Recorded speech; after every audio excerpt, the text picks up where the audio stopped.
ஐயோ போன் எடுக்க மாட்டாரே. டேய் கால் பண்ற நிப்பாட்ட பண்ணிக்கிட்டே இரு. டேய் எடுக்கலடா. மா உன் போன்ல இருந்து கால் பண்ணி பாரு, எடுக்கறாரா பாப்போம். எடுக்கலடா.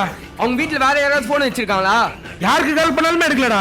டேய் வாடா நேராவே போய் பாத்துறோம். சரி வா போலாம்.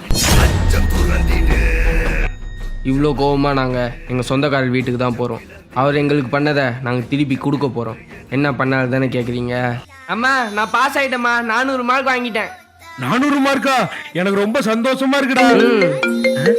ஹலோ, இந்த காலத்துல 400 மார்க்லாம் வச்சு என்ன பண்றது? செஞ்ச மார்க் கம்மின்லாம் போட்டு அவனை அடிச்சிடாதம்மா. இன்னைக்கு அவர் பையனுக்கு ரிசல்ட், நாங்க விட்டுருவோமா? டேய் வீடு பூட்டி இருக்குடா. பூட்டி இருந்தா உள்ளதாண்டா இருப்பேன். உடைக்கடா பூட்ட. வாங்கடா உடைப்போம்.